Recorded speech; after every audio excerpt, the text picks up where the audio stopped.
Para pendengar yang kami hormati, selamat berjumpa kembali dengan siaran RBM, Reform Broadcasting Ministry, dari Sekolah Tinggi Teologi Reform Injili yang ada di Jakarta. Dan kami memang mempersiapkan akan program seperti ini, khusus untuk melengkapi akan anak-anak Tuhan di dalam masalah-masalah keluarga, yaitu hubungan suami istri, hubungan orang tua anak, dan sebagainya. Jadi kami percaya bahwa hidup ini sebetulnya itu sangat sekali terikat dan tergantung kepada fungsi dari keluarga. Jika keluarga tidak berfungsi dengan baik, maka banyak aspek dalam hidup ini kemudian dilumpuhkan atau dilakukan tetapi keliru, tidak sesuai dengan apa yang Tuhan kehendaki. Bagaimana dengan keluarga Anda semua? Apakah Anda itu pribadi yang cukup bahagia? Apakah Anda menemukan bahwa hubungan istri dan dengan suami dengan istri merupakan hubungan teamwork, yaitu rekan, pewaris kasih karunia? Apakah Anda merasa bisa bekerja sama dengan pasanganmu ini di dalam mendidik anak-anakmu, di dalam membesarkan mereka, di dalam memberikan kepada mereka makanan rohani, makanan emosi yang mereka butuhkan? Dan kita sedang membicarakan mengenai pria yang sejati, dan nanti dilanjutkan dengan wanita yang bijaksana. Dan menjadi pria yang sejati, memang ini topik yang perlu. Oleh karena apa? Kita kadang-kadang tidak sadar bahwa pria-pria kehilangan kesejatian dari dirinya. Sejak manusia jatuh dalam dosa, pria kehilangan kesejatian dari naturnya, kondisinya, identitasnya sebagai pria. Yang ada adalah dia mengembangkan pseudo masculinity. Dan untuk itulah Tuhan sudah memberikan beberapa way out. Dan kita sudah bicarakan beberapa kali dari sesi-sesi yang sebelumnya. Dan kali ini kita akan membicarakan way out yang berikutnya lagi, yaitu resep dan prinsip yang Tuhan itu berikan. Yaitu pria yang kehilangan kesejatian daripada identitasnya sebagai pria akan dikembalikan lagi untuk menemukan dirinya sebagai pria yang sejati. Jikalau dia sadar, Tuhan memanggil dia sebagai imam. Tuhan memanggil dia sebagai priest. Ada jabatan-jabatan tertentu yang Tuhan berikan pada anak-anak Tuhan. Ada yang nabi, ada imam, dan sebagainya. Tetapi secara khusus, pria dipanggil menjadi imam. Imam itu fungsinya, dalam perjanjian lama dia akan memimpin, mempersembahkan korban, memberikan korban kepada Allah, supaya hubungan manusia umat Allah itu dengan Allah itu diperdamaikan. Jadi sebetulnya fungsi imam itu sebagai mediator sebenarnya, yang menjembatani dan memperdamaikan dengan Allah. Makanya di dalam Alkitab, seperti kita melihat banyak sekali contoh-contoh bagaimana kepala-kepala keluarga mencoba berperan sebagai imam. Ayub misalnya, di dalam Ayub yang pertama disebutkan Ayub yang salah itu, setiap hari dia mempersembahkan korban kepada Allah untuk anak-anaknya, satu persatu. Sambil Ayub itu berpikir, siapa tahu anak-anakku sudah berdosa, sudah menghujat Allah. Makanya dia ingin Tuhan mengampuni. Nah, siapa itu yang berperan? Seorang ayah, pria, kepala rumah tangga. Dia yang bertanggung jawab. Segala sesuatu yang terjadi dalam rumah tangganya, dia harus bertanggung jawab. Dan dia ingin supaya hubungan akan anak-anaknya dengan Tuhan bisa diperbaiki. Jangan sampai dosa itu menceraikan mereka dari Tuhan. Jangan sampai dosa itu memberikan kepada mereka efek yang mematikan dan melumpuhkan. Oleh sebab itu, sebagai pria kepala rumah tangga, Ayub menjadi imam. yang setiap hari menaikkan korban, membakar korban, supaya anak-anaknya diperdamaikan dengan Allah. Dan sebagai seorang imam, sebetulnya Musa juga begitu. Dia dalam Ulangan pasal 6, dia juga mengatakan gitu ya, hai ayah-ayah, didiklah, ajarkanlah kepada anakmu firman Tuhan ini. Kapan saja. Pada masa dia bangun, pada masa berjalan dengan kamu, di mana saja. Dalam konteks hidup apa saja. Coba, tuliskanlah akan firman itu dan tempelkanlah di dahinya. Seolah-olah begitu. Supaya dia tidak pernah lepas. Kalungkanlah di lehernya. Kalungkanlah pada lengan tangannya. Tempelkanlah di ambang pintu rumahmu. Sehingga anakmu keluar masuk rumah. Dia melihat dan diingatkan akan firman Tuhan ini. Wah, ini menarik sekali. Oleh karena apa? Ya inilah yang Tuhan mau. Sebagai seorang ayah, dia adalah imam. Sehingga dia harus terus-menerus membawa anaknya diperdamaikan dengan Allah. Dengan mengingat firman Tuhan.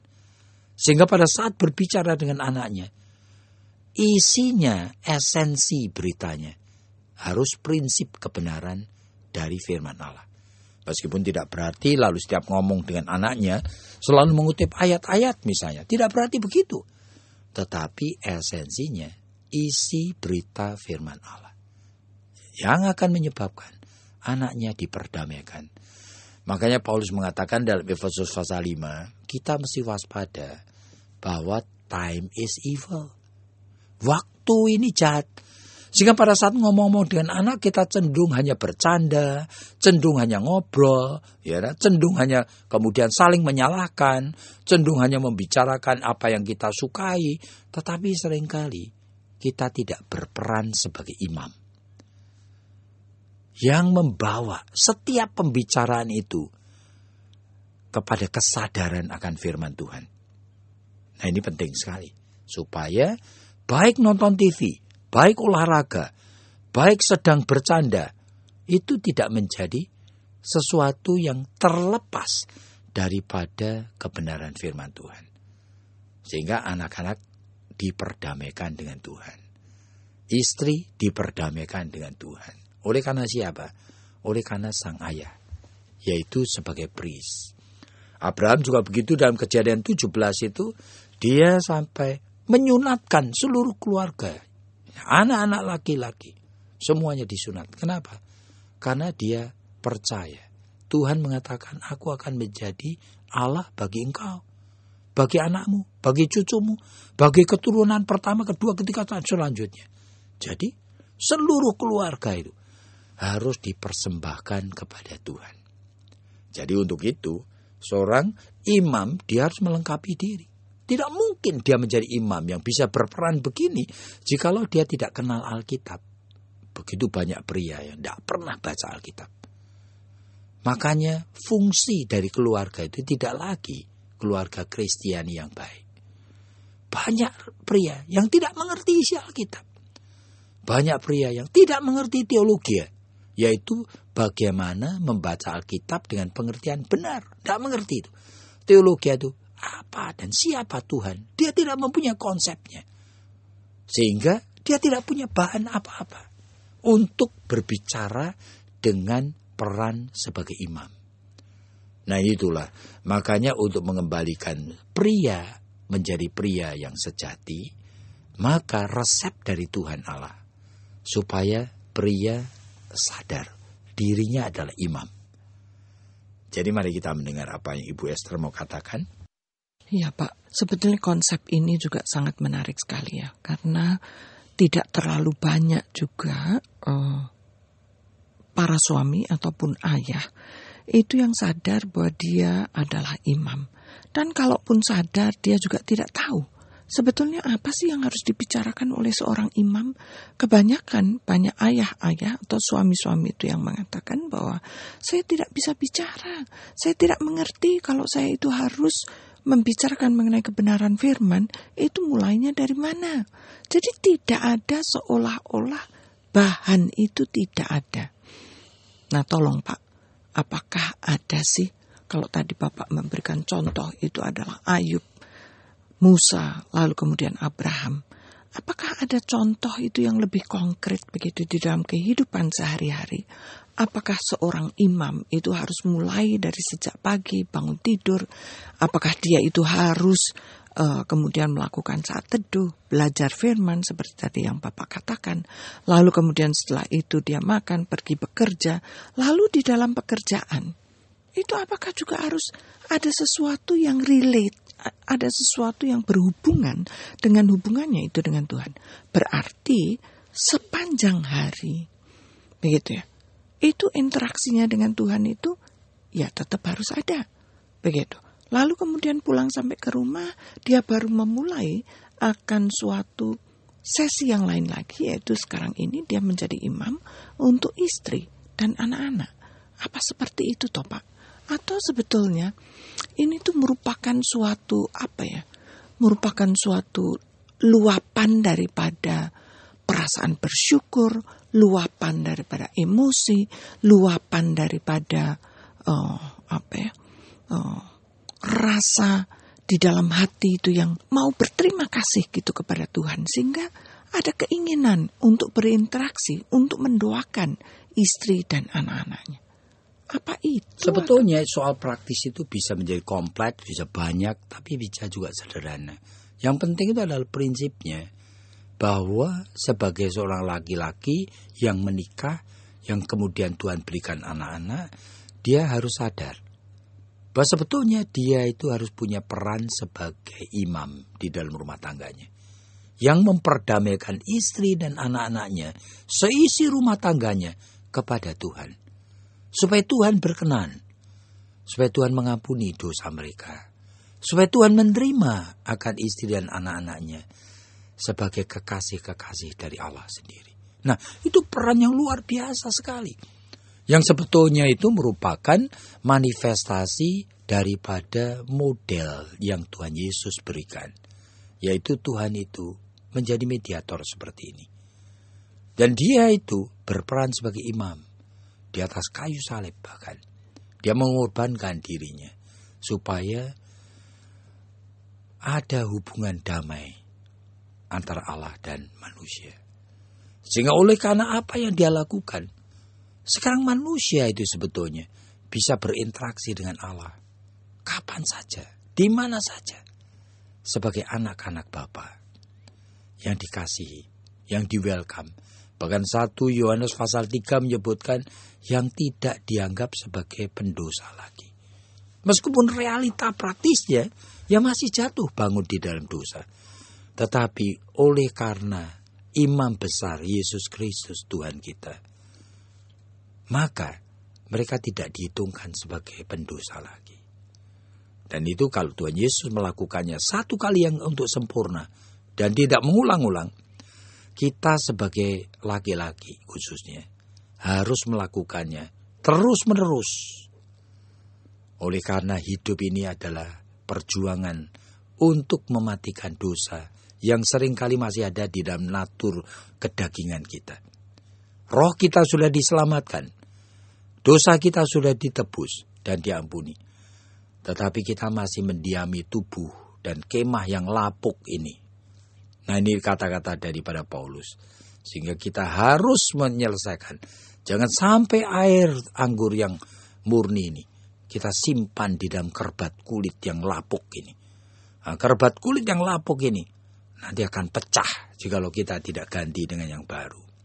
Nah, fungsi untuk kesananya itu fungsi di dalam konteks keluarga, fungsi ayah sebagai imam. Yaitu fungsi memperdamaikan antara keluarga itu dengan Allah. Yang tadi saya maksudkan itu adalah bagaimana dengan aplikasi praktis kalau misalnya ada seorang suami begitu mendengarkan akan siaran ini, lalu dia ada keinginan begitu loh. Tetapi kan harus ada langkah-langkahnya. Apakah ada langkah-langkah praktis yang dia itu bisa lakukan? Misalnya saja seperti tadi Bapak katakan, ya harus dilakukan setiap hari supaya Keinginan untuk memperdamaikan itu bukan cuma seminggu sekali, 1 bulan sekali, begitu. Tapi tiap hari. Justru itu loh Pak. Saya percaya ya, langkah yang pertama itu adalah dia sendiri, si imam ini, harus right with God. Jadi imam ini sendiri harus mempunyai hubungan yang pribadi dan baik dengan Allah di dalam Tuhan Yesus Kristus. Ingat, kalau imam itu seperti Imam Eli, hubungan pribadinya aja sudah tidak beres. Tidak mungkin dia punya kemampuan bisa menjadi imam untuk anak-anaknya. Makanya anak-anaknya jadi mursal semua, tidak karu-karuan. Oleh karena apa? Hubungan Imam Eli dengan Allah itu sendiri rusak. Sehingga tidak bisa dia memperdamaikan anaknya. Dia hanya merasa terganggu karena gosip anaknya berbuat dosa. Lalu dia dalam rasa terganggu, dia cuma menegur. Itu tok. Tetapi dia tidak mempunyai fungsi sebagai imam. Nah sebenarnya, kalau kita mau menjadi imam, harus hubungan dengan Tuhan itu beres. Right with God. Peace with God. Nah, berarti kalau orang laki-laki yang seperti ini, dia harus manusia rohani.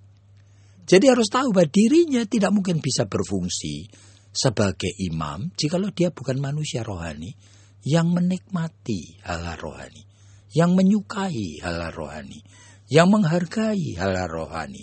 Sehingga membaca Alkitab, berdoa, mendengarkan firman, merenungkan firman, sendiri solitude dengan Tuhan. Itu merupakan kenikmatan bagi dia. Dia harus mulai dengan itu.